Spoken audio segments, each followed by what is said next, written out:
The haunting at the lake had become a whispered legend. In our small town, a story of sorrow and unfinished business that lingered by the water's edge. It was said that those who ventured near the lake at night could hear the echoes of lost souls, their voices carried by the wind. One moonlit evening, curiosity compelled me to visit the lake. The water shimmered like dark glass, and the air was thick with an unsettling stillness. As I stood by the shore, a cold breeze wrapped around me, carrying distant whispers that danced on the edge of my consciousness. As night fell, the whispers grew louder, more distinct. I felt as though the very air vibrated with the weight of unseen voices. Goosebumps prickled my skin, and my heart quickened as I strained to make out their words. My flashlight in hand, I ventured further along the lake's edge. Shadows seemed to shift and move, and every rustling leaf sent my heart racing. Then, a chilling sensation washed over me, as if unseen eyes were fixated on my every move. From the corner of my eye, I glimpsed faint figures near the water, ethereal shapes that flickered like flames. I heard my name whispered on the wind, a voice that held a mixture of sorrow and urgency. My breath caught, and I hesitated, torn between fascination and fear. The figures beckoned me closer, their forms becoming clearer as I approached. Faces of both young and old materialized, their expressions etched with pain. They were trapped between this world and the next, their presence a haunting reminder of unresolved stories. They spoke of love lost, of tragic accidents, and the ache of unfinished lives. Their stories overlapped, creating a chorus of sadness that tugged at my heart. They seemed desperate for me to understand, to carry their tales beyond the lake's boundary. With a mixture of sympathy and trepidation, I promised to share their stories. As the first light of dawn painted the sky, the figures began to fade, their voices growing fainter until they were no more than echoes on the breeze.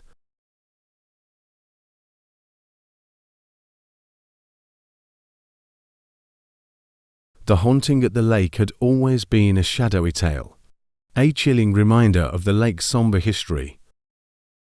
It was said that the spirits of those who had met tragic ends around the lake still lingered, their reflections trapped in the water like ghostly echoes. One evening, as the sun dipped below the horizon, I found myself drawn to the lake's edge. The water was calm, its surface reflecting the fading light, but as darkness settled in, the lake transformed into a mirror that held the secrets of the past. My gaze remained fixed on the water, and a shiver ran down my spine. Faces began to materialize on the surface. Their expressions were a blend of sadness and longing, and I could almost hear their whispers carried by the gentle breeze. As the night deepened, the reflections grew more distinct. I saw figures dressed in attire from bygone eras, their forms wavering like ripples on the water. They stared at me with mournful eyes, their reflections a haunting reminder of the tragedies that had befallen them. A voice, soft and melodic, reached my ears. It told of a forbidden love that had led to a watery demise, of a child's laughter silenced too soon, and of a family torn apart by a devastating accident. Their stories painted a tapestry of sorrow, each thread woven with pain and loss. Unable to tear my gaze away, I listened as they recounted their tales. The reflections seemed to reach out to me, their presence more palpable than the whispering wind. It was as if they sought acknowledgement, a witness to the tragedies that had shaped their fate. As dawn approached, the reflections began to fade, their voices growing fainter. A deep sense of melancholy settled over the lake, and I felt a profound connection to the spirits whose stories I had heard. With a promise to remember them, I turned away from the water, the echoes of their tales lingering in my thoughts.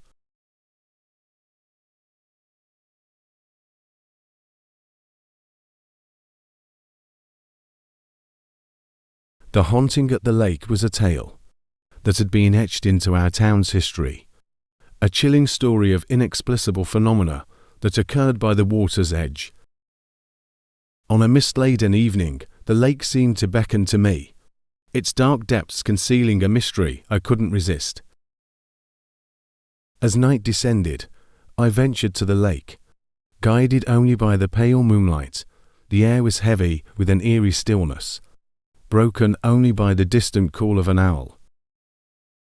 Goosebumps prickled my skin, and a feeling of being watched settled over me. Whispers, soft and indistinct, reached my ears. At first, I dismissed them as figments of my imagination, but they grew more persistent, intertwining with the rustling leaves and the gentle lapping of water against the shore. With each step I took, the whispers grew clearer. Words emerged from the murmurs, tales of lost souls and unfulfilled destinies. The air seemed to shimmer with their presence, and I felt as though I was walking through a veil that separated the living from the departed. Guided by the whispers, I came upon an old tree near the water. The trunk was scarred with the marks of time, and beneath its branches lay a weathered journal. As I opened it, the whispers intensified, the pages seemingly alive with the stories of those who had experienced the lake's haunting firsthand. The journal spoke of figures glimpsed in the moonlight, of footsteps that echoed when no one was around, and of a feeling of being drawn to the water, as if by an invisible force. Each entry painted a vivid portrait of the fear and fascination the lake inspired. As I read, a figure materialized before me, its form wavering like smoke. The whispers grew louder, as if the spirits themselves were eager to share their stories with a living soul. I listened, my heart heavy with a mixture of empathy and unease. With the first light of dawn, the figure began to fade, its form dissolving into the mist.